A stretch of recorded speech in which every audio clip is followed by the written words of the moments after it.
Selon Todd Nettleton, de La Voix des martyrs, de nombreuses personnes choisissent de croire en Jésus, avec au moins 1 million de musulmans quittant supposément l'islam pour embrasser le christianisme. Comment le régime réagit-il à cela? J'ai entendu dire que 50 000 des 75 000 mosquées ont été fermées, et il est clair qu'ils n'acceptent pas bien cette situation. Cela ne réjouit pas le régime, et des événements prophétiques se produisent dans le monde aujourd'hui, mais beaucoup de gens n'y prêtent pas attention. C'est pourquoi il est si important d'avoir une vision du monde biblique. Chaque croyant doit être conscient de ce qui se passe dans le monde, car de nombreux événements s'alignent avec les prophéties bibliques sur la fin des temps. Commençons par noter qu'un changement spirituel est en cours dans de nombreuses régions du globe. Nous entendons souvent parler de la persécution des chrétiens ou du nombre de personnes qui quittent le christianisme, mais nous entendons rarement parler des incroyables conversions qui se produisent et du nombre croissant de personnes qui se tournent vers le Christ. Voici pourquoi ces nouvelles confirment la parole prophétique de Dieu. Dans Actes 2h17, la Bible déclare, « Dans les derniers jours, dit Dieu, je répandrai de mon esprit sur toute chair, vos fils et vos filles prophétiseront, vos jeunes auront des visions, et vos anciens rêveront. » La Bible nous dit que, dans les derniers jours, Dieu répandra son esprit. Cela signifie qu'il y aura un mouvement de Dieu, et nous verrons des personnes de différentes nations, cultures et religions touchées par l'Esprit Saint, se repentir et venir à Christ. Le prochain événement prophétique en cours est l'accomplissement d'Éphésiens 5, 15-17, qui dit « Prenez donc garde à la manière dont vous marchez, non comme des insensés, mais comme des sages, rachetant le temps, car les jours sont mauvais. C'est pourquoi ne soyez pas fous, mais comprenez quelle est la volonté du Seigneur. » Gardez à l'esprit cet avertissement biblique alors que nous approfondissons le sujet. Actuellement, les universités proposent une variété de cours sur la sorcellerie et la magie, y compris des matières qui examinent les tarots, créent des livres de sorts et analysent pourquoi certaines personnes accusent Taylor Swift de sorcellerie. Selon un article récemment publié par The College Fix, l'université de Princeton proposera un cours intitulé Sort, Vision et École dans la fantasy et la science-fiction, qui explorera les romans de Harry Potter et d'autres œuvres de fiction pour examiner les institutions éducatives, la culture et la politique. L'université de Tain propose un cours pour les étudiants de première année intitulé Magie ancienne et sorcellerie moderne, se concentrant sur l'évolution de ces pratiques au fil du temps. Le cours d'histoire de la nuit de l'université de Yale examine comment la nuit est devenue associée aux fantômes, aux diables, aux sorcières et aux morts. L'université de Georgetown offre également un cours sur les rituels, les symboles, le chamanisme, les états de conscience élargis, la possession spirituelle, la magie, la divination et la sorcellerie. Maintenant, si vous pensez que c'est un phénomène exclusivement américain, vous vous trompez. En 2023, il a été annoncé qu'un nouveau master en sorcellerie, magie et sciences occultes sera proposé en septembre 2024 par l'université d'Exeter, en Angleterre, en raison de l'intérêt croissant des étudiants. Prenons un moment pour revenir sur ce que la Bible dit dans Ésaïe 5h20, « Malheur à ceux qui appellent le mal bien et le bien mal, qui changent les ténèbres en lumière et la lumière en ténèbres, qui mettent l'amer pour doux et le doux pour amer. » Aujourd'hui, nous voyons ce verset d'Ésaïe prendre vie, car ce qui est mal aux yeux de Dieu est considéré comme bon par les hommes. En ce qui concerne le transhumanisme, une définition trouvée dans des dictionnaires décrit le transhumanisme comme l'utilisation proposée de la technologie pour permettre aux êtres humains de développer des capacités au-delà de leurs limitations naturelles. Dans ce contexte, il existe un article intéressant intitulé « Transhumanisme, des milliardaires veulent utiliser la technologie pour améliorer nos compétences, les résultats pourraient changer ce que signifie être humain ». Voici quelques points issus de cet article. De nombreuses figures de proue de l'industrie technologique parlent de la convergence croissante entre les humains et les machines dans les prochaines décennies. Par exemple, Elon Musk a exprimé son désir que les humains fusionnent avec l'IA, intelligence artificielle, pour atteindre une symbiose avec cette technologie. Sa société, Neuralink, a pour objectif de faciliter cette convergence afin que les humains ne soient pas laissés pour compte à mesure que la technologie progresse. Bien que les personnes handicapées soient les premières bénéficiaires de ces innovations, certains estiment que ces technologies pourraient être utilisées pour améliorer les capacités de tous.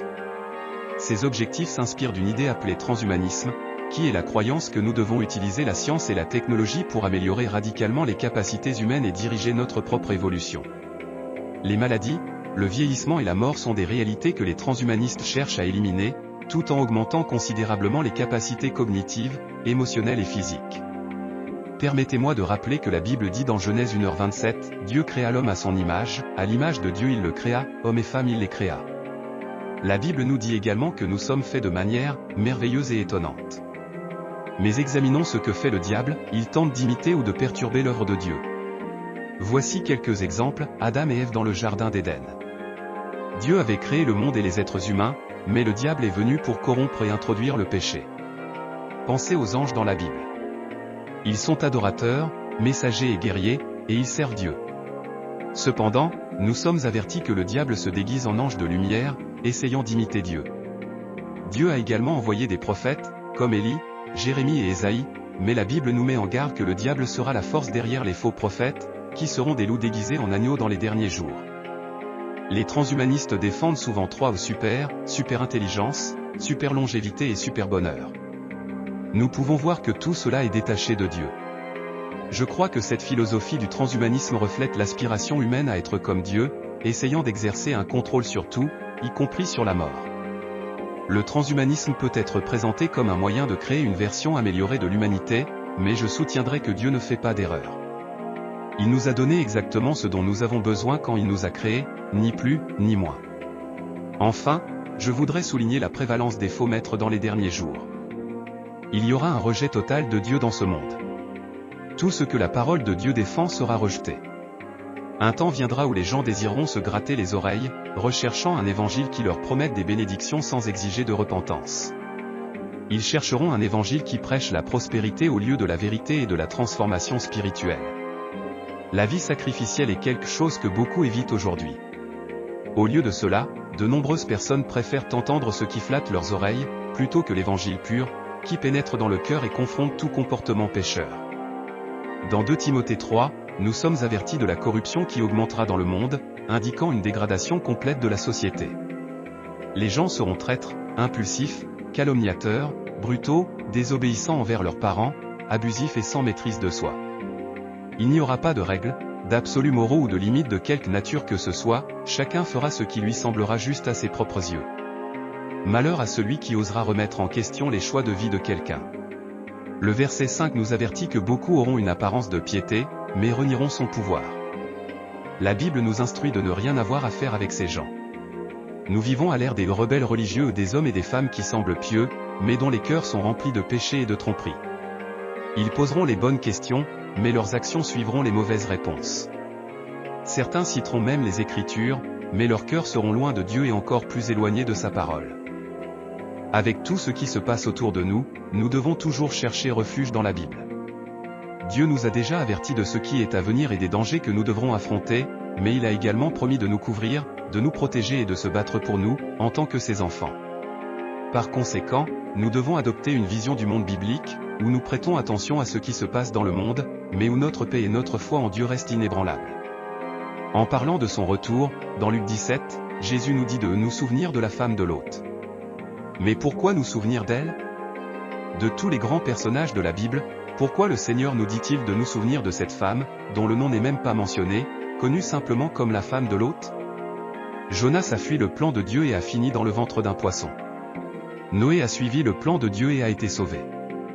La femme de Lot s'est détournée du plan de Dieu et a été transformée en statue de sel. Joseph a fait confiance à Dieu au milieu des trahisons et des emprisonnements et est finalement devenu gouverneur d'Égypte. Samson a désobéi aux instructions de Dieu et a perdu sa force surnaturelle.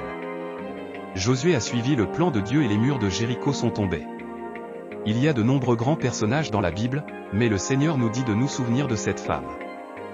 Dans Luc 17, 26-35, Jésus nous avertit que le retour du Fils de l'homme sera semblable au jour de Noé, les gens mangeront, boiront, se marieront, achèteront et vendront, jusqu'au jour où Noé est entré dans l'arche et que le déluge est venu.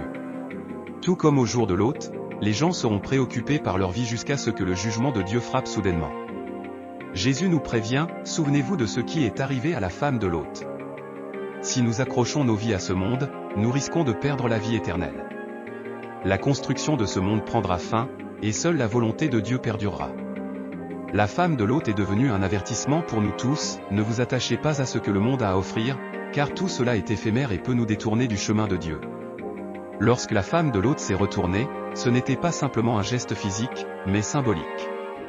Elle a regardé une ville qui représentait tout ce qui était contraire à Dieu, une ville plongée dans le péché, remplie de dépravation et d'immoralité. Son regard en arrière a montré que son cœur était encore attaché à cet endroit. En agissant ainsi, elle a rejeté l'appel de Dieu à la salvation, préférant le confort temporaire du péché à la sécurité éternelle en Dieu. son hésitation l'a conduite à perdre sa vie, nous montrant ainsi la gravité d'être tiraillé entre le monde et le royaume de Dieu. Jésus nous met en garde contre la répétition de cette erreur. Il nous appelle à renoncer au monde et à abandonner tout ce qui nous empêche de le suivre pleinement.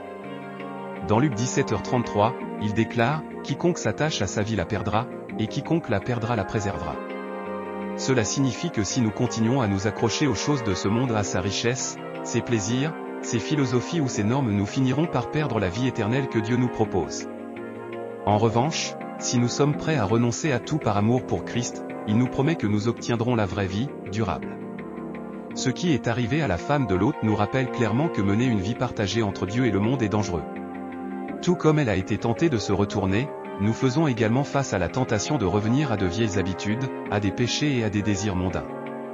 Mais nous devons tirer des leçons de son histoire et garder nos yeux fixés sur Jésus, le suivant avec un cœur engagé. En réfléchissant sur notre vie, nous devrions nous demander, où sont nos regards? Sommes-nous accrochés au passé ou aux tentations du monde qui nous entoure, ou avançons-nous avec foi vers l'avenir que Dieu a promis? Tout comme Dieu a sauvé Lot et sa famille de la destruction imminente, il nous appelle également à sortir des ténèbres, pour une nouvelle vie en Christ. Mais il nous appartient de décider si nous continuerons à regarder en arrière vers le passé et les choses de ce monde, ou si nous avancerons, faisant confiance au plan de Dieu. La femme de Lot représente ceux qui ne parviennent pas à se détacher des liens avec le monde. Elle s'est retournée avec nostalgie, et cela lui a coûté la vie. De la même manière, nous sommes appelés à prendre une décision claire, choisir Dieu plutôt que le monde. Puissions-nous être vigilants et ne pas permettre à nos cœurs d'être divisés. Que nous puissions avancer avec les yeux fixés sur Christ, l'auteur et consommateur de notre foi, Hébreux 12h2. Ce message nous rappelle puissamment la gravité d'abandonner le péché et de nous engager totalement envers Christ. L'exemple de la femme de Lot est un avertissement sur la façon dont même un regard nostalgique vers le péché peut nous mener à la destruction spirituelle. Lorsque nous regardons vers le passé, vers de vieilles habitudes ou des tentations, nous risquons d'être à nouveau enchaînés à ce dont Christ nous a déjà libérés. Le péché, en particulier le péché sexuel, peut sembler attrayant et offrir une satisfaction temporaire, mais cette satisfaction n'est pas durable. Finalement, tout ce que nous construisons en dehors de Christ s'effondrera. Le monde et ses promesses vides ne peuvent jamais soutenir une vie pleine et véritable. Seul ce qui est enraciné en Dieu perdurera. Hébreux 12h2 nous offre une solution claire, nous devons fixer nos yeux sur Jésus, l'auteur et consommateur de notre foi. Lorsque nous regardons vers Jésus, nous nous rappelons qu'il a supporté la croix et le mépris à cause de la joie qui viendrait ensuite, le salut et la rédemption du monde. De la même manière, nous sommes appelés à endurer la lutte contre le péché, en maintenant notre espoir et notre confiance en lui. Nous ne pouvons pas permettre à la culture qui nous entoure ou au péché de nous écarter de ce chemin. La lutte contre le péché peut être difficile, mais il y a du pouvoir dans le renoncement total. Supprimez des applications, rompez des relations qui pourraient vous faire trébucher, et éloignez-vous de tout ce qui pourrait vous ramener au péché. Le repentir est un changement complet de direction, à ne pas regarder en arrière comme la femme de Lot, mais avancer avec les yeux fixés sur Jésus. Lorsque nous choisissons de suivre Christ, nous décidons de ne pas revenir en arrière, même pas pour un petit regard. L'avertissement de Jésus sur le fait de se souvenir de la femme de Lot nous rappelle que tout compromis avec le monde peut nous coûter cher. Le péché peut sembler inoffensif ou tentant au départ, mais il s'infiltre lentement jusqu'à nous enlacer complètement. Un petit regard peut se transformer en un cycle destructeur qui nous éloigne de Dieu. La bonne nouvelle est qu'en Christ, il y a toujours une issue. Il nous offre pardon, restauration et un nouveau départ, si nous sommes prêts à laisser tout derrière nous et à le suivre de tout notre cœur. Puissions-nous, comme l'auteur l'exprime, dire avec confiance, « J'ai décidé de suivre Jésus, et maintenant il n'y a pas de retour en arrière, même pas pour un petit coup d'œil. »